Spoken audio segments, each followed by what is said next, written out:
జై జై శంకర హర హర శంకర. చాలా ఏళ్ల క్రితం ఒకరోజు మాకు పరమాత్మ కంచి పరమాచార్య స్వామి వారి పరిపూర్ణ కటాక్షం లభించింది.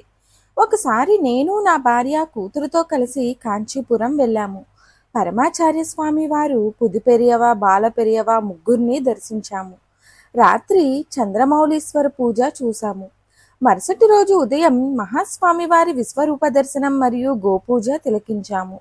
అమ్మవారి దేవస్థానంలో అప్పుడే కొత్తగా విడుదల చేసిన ముగ్గురు ఆచార్యులు కలిగి ఉన్న చిత్రపటాలను రెండింటిని తీసుకున్నాము. వాటిని పరమాచార్య స్వామి వారికి ఇచ్చి వారు అనుగ్రహం పొందాలని శంకర మఠానికి వెళ్ళాము. స్వామివారిని దర్శించుకొని ఆ చిత్రపటాలను ఇచ్చి ఆశీస్సులు కోరాము. వాటిని తీసుకుని స్వామివారు వీటిని ఎక్కడ కొన్నారు అని అడిగారు. బహుశా వీటిని స్వామివారు మొదటిసారి చూస్తున్నారు కాబోలు. ఒక పరిచారకుణ్ణి పిలిచి వాటిని ఫ్రేము కట్టి మఠంలో 2 చోట్ల వాటిని పెట్టమని ఆదేశించారు. మేము ఇచ్చిన చిత్రపటాలు శ్రీమఠం గోడలపై ఉంటాయని మాకు ఎల్లలేని ఆనందం కలిగింది. ఏమి పరమాచార్య స్వామి వారి కరుణ! మఠంలో వేయడానికి బంగారు ఫ్రేమ్ కట్టి ఇచ్చే భక్తులు ఎంతమంది లేరు. అటువంటప్పుడు ఆ భాగ్యాన్ని మాకు ఇవ్వడం మా పూర్వజన్మల అదృష్టం. శ్రీకృష్ణ పరమాత్మ కుచేలుడితో అడిగి మరీ అటుకులు తీసుకున్న సంఘటన గుర్తుకు వచ్చింది. 2 ఫోటోలకు ఫ్రేమ్ కట్టించి మా కోసమని మరొక ఫోటో కొనుక్కొని మధ్యాహ్నం 1 గంటప్పుడు శ్రీమఠానికి వెళ్ళాము. 3:30కు మహాస్వామివారు వచ్చి కూర్చున్నారు. స్వామికి ఇవ్వమని 3 చిత్రపటాలను అక్కడున్న శిష్యునికి ఇచ్చాము. ఫ్రేమ్ కెట్టిన పటాలను మఠం గోడలకు వేలాడదీయమని స్వామివారు ఆదేశించారు. ఇంకొక చిత్రపటాన్ని స్వామి వద్దనే ఉంచుకున్నారు. ఈ చర్యకు కారణం మాకు తర్వాత తెలిసింది.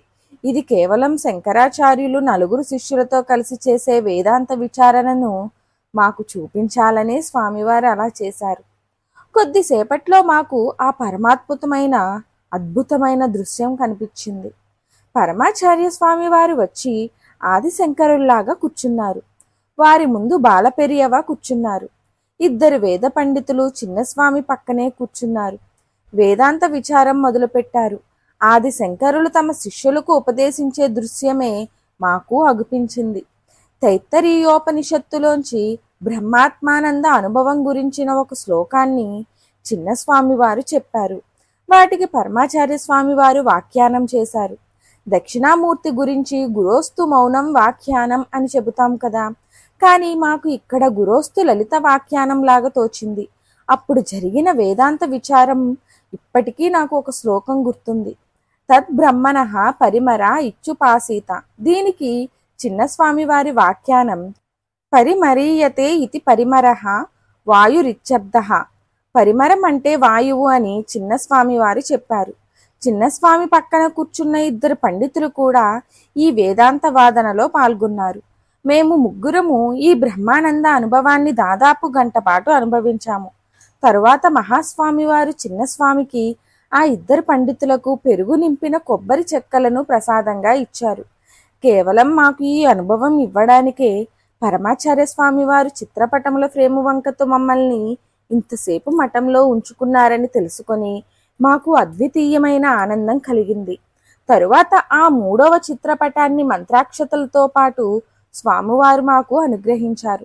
ఈ సంఘటన వల్ల నాకు తెలిసినది ఏమంటే, మమ్మల్ని కరుణించడానికే స్వామివారు మా వద్ద అడిగి మరీ చిత్రపటాలను తీసుకున్నారు.